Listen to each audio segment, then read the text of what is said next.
ಸಲುವಾಗಿ ಧರ್ಮ ನೀತಿ ಪರಿಶಾಂತಕ್ಕೆ ದಿನಾಂತರ ಕೊಟ್ಟಿರ ನೀವು ನನ್ನ ರಥವು ಭಂಗವಾಯಿತು, ಧನಸ್ಸು ಮುರಿಯಿತು, ಬಾಚಣಿಕೆ ಬರಿದಾಗಿದೆ.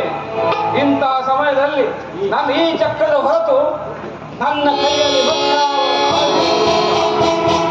ಇಂತಹ ಸಮಯದಲ್ಲಿ ನೀವೆಲ್ಲರೂ ಬಂದು ಏಕಕಾಲದಲ್ಲಿ ಆಕ್ರಮಣ ಮಾಡುವ ಧಿಕ್ಕಾರವಿರಲಿ ನಿಮ್ಮ ನೀವು ವೀರರಲ್ಲ, ಕೌರವ ರೂಪದ ಕಳಂಕ ಸ್ವರೂಪ.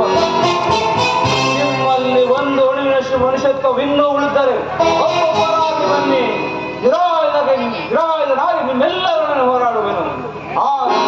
ಈ ಅಮಾನುಷ ಅತ್ಯಾಚಾರ ಬೇಕೆ?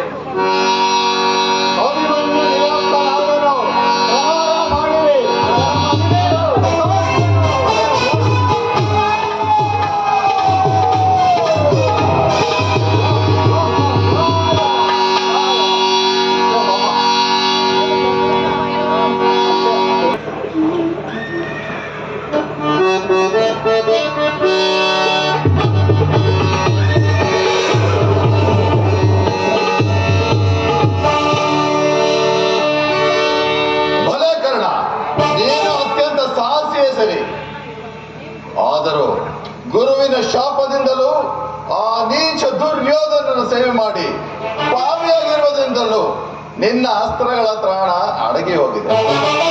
ಇದನ್ನು ನೋಡು, ಪರಮೇಶ್ವರರು ಮೆಚ್ಚಿಸಿ ಪಡೆದಿರುವ ಬಾಣಗಳ ತ್ರಾಣವನ್ನು ನೋಡು.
ಸರಿಯಿಲ್ಲ.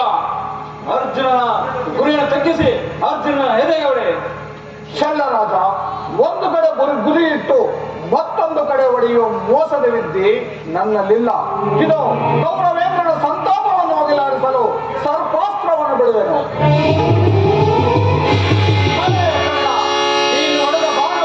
ಅರ್ಜುನನ ಕಿರೀಟವನ್ನು ಅರ್ಜುನ ನಾಶವಾಗಬೇಕಾದರೆ ಪುನಃ ಅದೇ ಬಾಣವನ್ನು ತೊಡುವುದು. ಶಲ್ಯರಾಜ, ತೊಟ್ಟ ಬಾಣವನ್ನು ಪುನಃ ತೊಡುವುದಿಲ್ಲವೆಂದು ವಾಗ್ದಾನ